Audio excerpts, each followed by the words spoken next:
আবহাওয়া পরিস্থিতির আরও খবর জানাতে বা চুয়াডাঙ্গা থেকে যোগ দিচ্ছেন সহকর্মী মানিক আকবর। মানিক, পুরো মাস জুড়েই তাপপ্রবাহ থাকবে। চুয়াডাঙ্গার মানুষের জনজীবনে কেমন প্রভাব পড়েছে এই গরমের? বিকাশে কম খরচে ক্যাশ আউটের লিমিট বেড়ে 50,000, প্রিয় এজেন্টও 2টা। চুয়াডাঙ্গা মানুষের জনজীবনে তাপমাত্রার যে প্রভাব তা আসলে মোটেও সুখকর নয়। কারণ আমরা হচ্ছে যে এপ্রিল মাসের শুরু থেকেই বেশ গরমের ভেতর দিয়ে চুয়াডাঙ্গার মানুষ এই সময়টা অতিবাহিত করছে।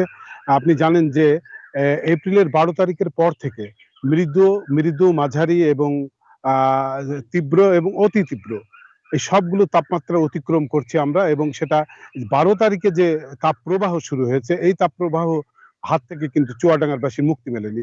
এবং এখন এসে এই অবস্থায় এসে যখন অতি তীব্র তাপপ্রবাহ গতকাল থেকে চলছে চুয়াডাঙ্গায়, এই সময়ে এসে চুয়াডাঙ্গার আবহাওয়া কর্মকর্তারা বলছেন যে সামনের দিনগুলোতেও আসলে খুব বেশি সুখবর নেই। তার কারণ এই মাস জুড়েই থাকবে তাপপ্রবাহ, আর বৃষ্টির দেখা এখানে মিলবে না। যদি কোনো কারণে বৃষ্টির দেখা যদিও মেলে, সেটা মে মাসের শুরুর দিকে গিয়ে, তখনও সেটা স্বল্প সময়ের জন্য, হয়তো যেদিন বৃষ্টি হবে সেদিন কিছুটা তাপমাত্রা কমলেও তা বেড়ে যাবে।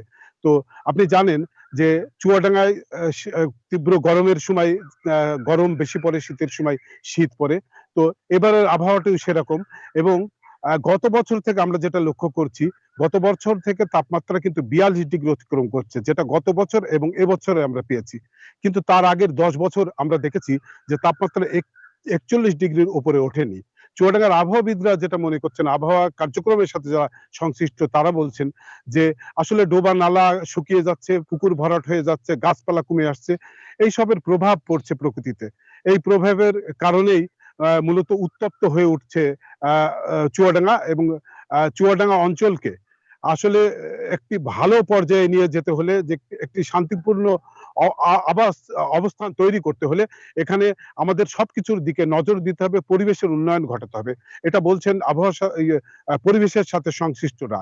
আর আবহাওয়ার এই অবস্থায় এসে যে পরিস্থিতি দেখা দিয়েছে, সেটা হচ্ছে, যেহেতু এপ্রিল মাসের শুরু থেকেই আমরা এই অবস্থার ভেতরে আছি, এপ্রিল মাসের ১২ তারিখের পর থেকে যেহেতু এই অবস্থা আরো প্রকট হয়েছে, সে কারণে এই সময় থেকেই মানুষ খুব কষ্টে আছে। বিশেষ করে ছিন্নমূল শ্রেণীর মানুষ, দিনমজুর শ্রেণীর মানুষ, যাদেরকে প্রয়োজনে ঘরের বাইরে আসতেই হয়, কাজ করতে হয়, রিক্সা ভ্যান চালাতে হয়, তারা কিন্তু খুব কষ্টে দিন পার করছেন, এবং তারা বলছেন যে এই সময়ে তারা বাইরে আসছেন কিন্তু পর্যাপ্ত যাত্রী পাচ্ছেন না রিক্সা ভ্যান চালকরা।